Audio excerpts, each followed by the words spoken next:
Bonjour, cette vidéo présente les principaux procédés de soudage à l'arc électrique. Lors du soudage par arc électrique, un arc électrique va être formé entre l'électrode et les pièces à souder.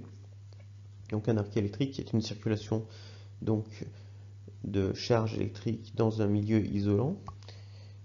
Pour cela, ce milieu isolant a été ionisé avant que le courant circule. Généralement, ces courants sont de très forte intensité, ce qui va nous permettre ici, avec la résistance locale entre le bord de l'électrode et l'air, ou entre les bords des pièces et l'air, d'avoir une résistance importante et donc d'avoir un échauffement très important, amenant même la fusion de ces pièces. On ajoutera lors de notre soudure ce que l'on appelle un métal d'apport, généralement de même composition que les métaux à souder. Donc ce métal d'apport sera amené soit par l'électrode elle-même, soit par une baguette à côté.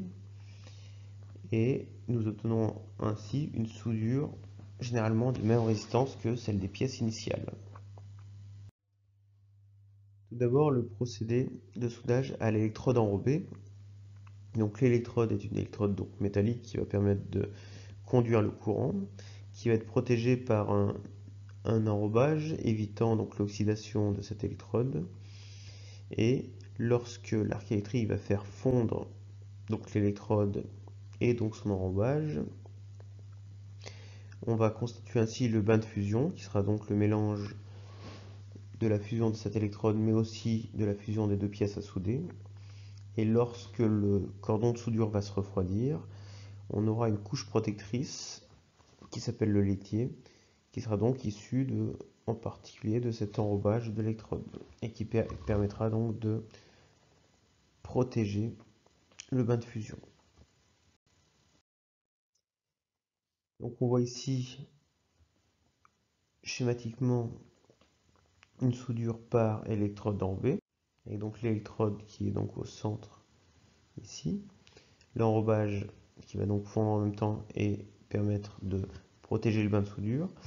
Ici, sur ce schéma, on a précisé que l'on a amené un gaz protecteur. Ce gaz protecteur aura donc pour fonction de protéger le bain de fusion, donc généralement de le protéger de l'oxydation par l'air.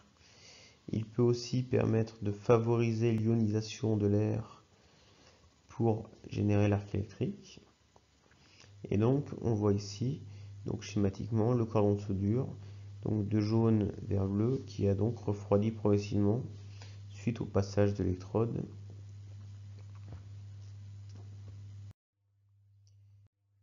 On peut voir ici une vidéo où un soudeur protégé par un masque de soudage, puisque l'intensité de l'arc électrique est très violente.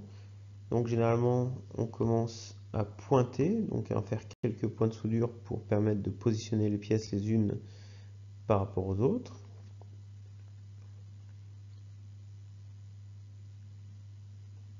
C'est ce que fait ici le soudeur, il pointe.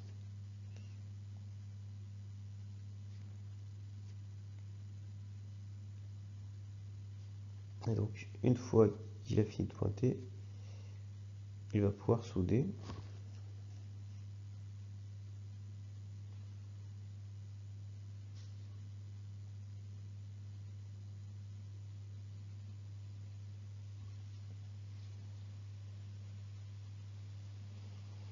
Donc pour obtenir un beau cordon de soudure, il faut faire attention à avoir un déplacement régulier pour éviter d'avoir des cordons de soudure de différentes épaisseurs.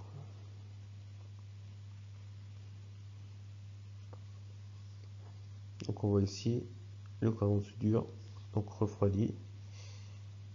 Comme le courant est alternatif, on voit que l'on a des points les uns à la suite des autres. Donc on voit ici un assemblage de 4 tôles en trapèze qui ont été assemblées avec des points. Donc maintenant le soudeur va réaliser un cordon de soudure pour avoir une soudure sur toute la longueur de l'assemblage.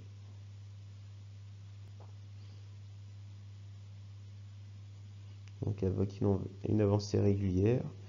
La difficulté étant d'essayer de maintenir la distance entre l'électrode et les pièces mécaniques à peu près constante pendant la soudure, sachant que l'électrode donc diminue progressivement puisqu'elles fond.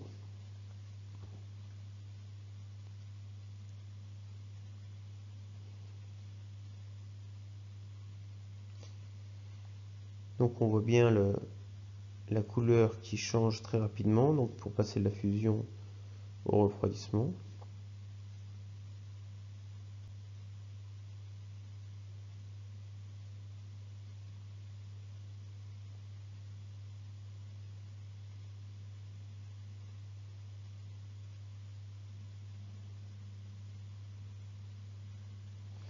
Et donc on voit ici le cordon de soudure.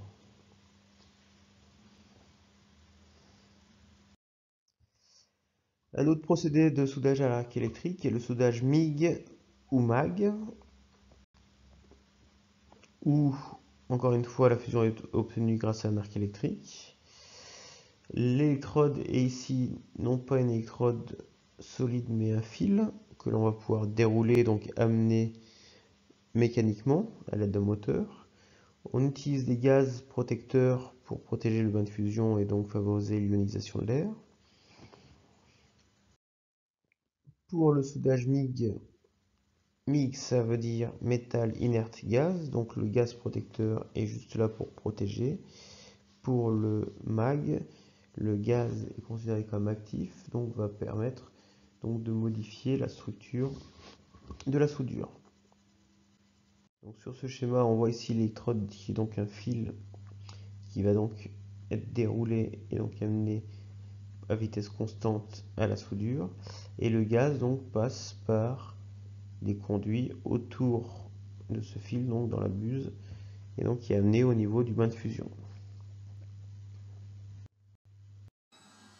Donc on voit ici donc un moteur qui permet donc de dérouler le fil qui est amené ici en studio, et on va le voir qui sort donc de la buse à cet endroit-ci. On voit ici le gaz qui permet donc de protéger le bain de fusion, qui est donc amené lui aussi à la buse. Et donc on voit ici une soudure de 2 tôles bout à bout.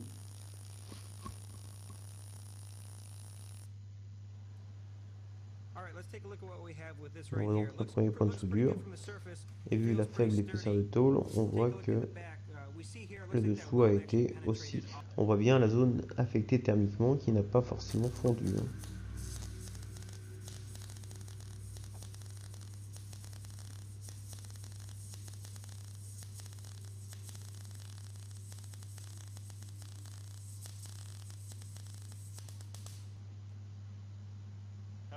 Donc on voit ici le cordon de soudure.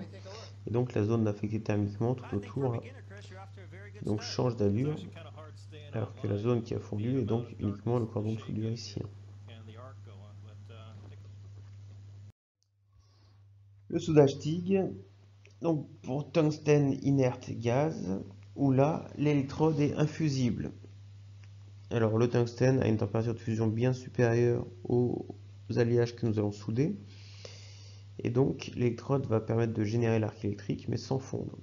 Donc si l'on veut amener un métal d'apport, il faudra utiliser une baguette amenée donc parallèlement à cette électrode. Le gaz donc utilisé, donc un gaz inerte permettant de protéger le bain de fusion.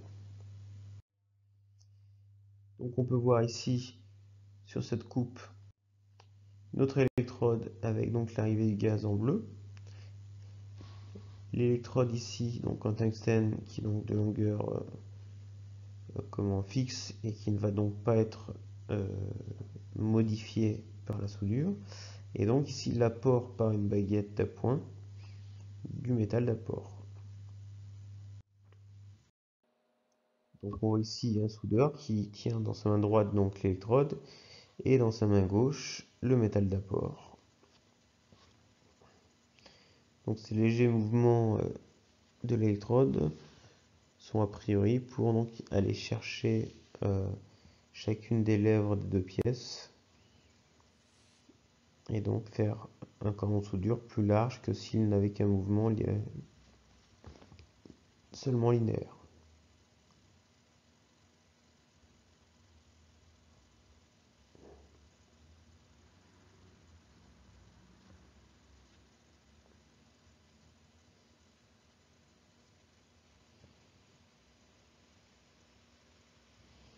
Donc on devine ici le petit cordon de soudure entre les deux pièces.